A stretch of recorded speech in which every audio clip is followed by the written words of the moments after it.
Okay, this next theme is grouped around, I kind of called the topic local history, or, family history. Um, but just to kind of, it's also kind of a little bit of a catch all. Um, so yeah, I guess the first one there is Jack Kerouac's Big Sur. I read this one because my family and I took a camping trip up to Big Sur, and I was looking for some literature to read on the way and up there. And again, I had to say that I did not enjoy this book. He's, it's autobiographical. It's fit in the fiction section, of the bookstore, but it's pretty much what was going on at the time. He had already written on the road. He had already blown up as a writer, and he was already, I don't know. I guess this is just kind of like wallowing in the self pity of alcoholism, um, and I don't know, trying to show the world through its counterexample that his original beliefs of Catholicism were right. I don't know. He's a confused character. And yeah, there's not much art or joy in this book. It was really kind of torturous to read. The one thing that did kind of ring true was the um, way that he describes Big Sur as kind of horrifying, which is true. If you're up there on that coast and driving those roads, especially in the dark, it's very, very frightening. So that was the one thing that kind of rang true with me, and I mentioned about that, like a brief, a critique of it on Facebook, and I got a recommendation for this Richard Brautigan book, which is called Confederate General from Big Sur, and this one looks more interesting. He was a beat, as was Kerouac, and if anything, it got kind of reawakened my interest in the beats. I ended up picking up this Gregory Corso book, and one of my comrades had already turned me on to Gary Snyder a while back. But if anything is good about picking up a Jack Kerouac book and realizing you don't like it, if it's reawakening that interest in beats, and especially folks like Gary Snyder, who have a lot of very important lessons to teach us, I think. Okay.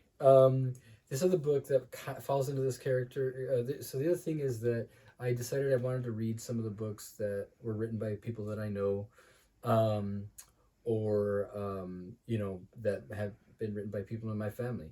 So one of those is this book. It's called The Legacy of an Honest Man, and it is written by my grandmother's brother.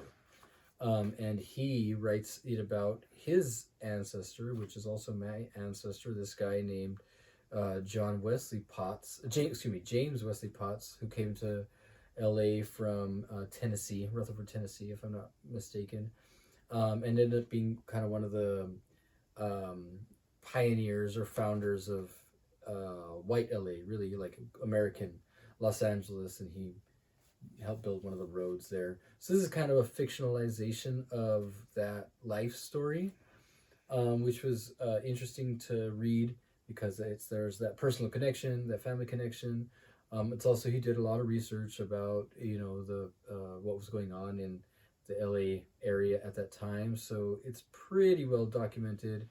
The one fault that I find with it is that he just he has him up on this pedestal, and my John S. Potts, my great uncle, as like this great guy. It's called The Legacy of an Honest Man, and he does no wrong, and to be a white person settling in LA at that time, um, you're part of colonizing, and he paints him as this, abolitionist who was, against slavery, and who got along with the Indians and all this stuff.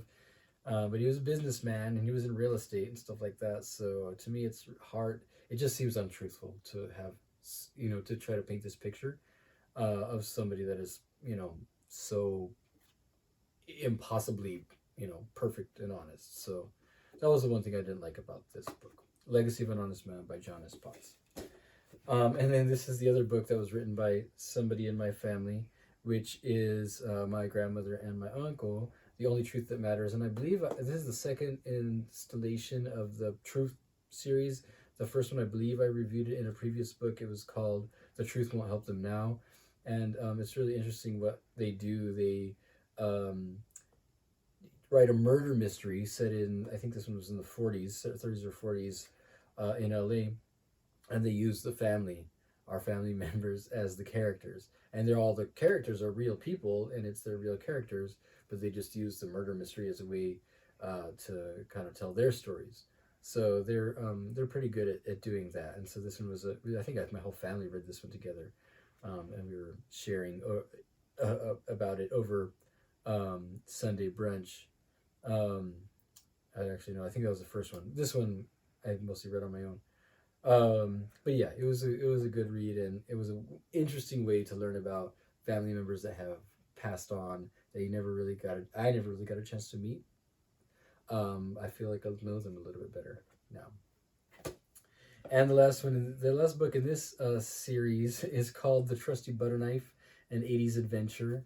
This is by Edward Fernandez, and this takes place in a fictionalized version of Ontario, where I grew up, and on Halloween, and there's a bunch of punk kids growing up in the 80s. It's backdated a little bit, and it's just kind of a fun, interesting romp through the 80s culturally, and teenage years, growing up and getting into mischief, and yeah, a little bit of a trip down memory lane. And this one also has some astrology in it, so it touches on that other area too. So especially if you're from Ontario, and especially if you went to JV, get your hands on this book. It's available on Amazon. It's Edward Fernandez, The Trusty Butter Knife, an 80s Adventure. And that does it for this section.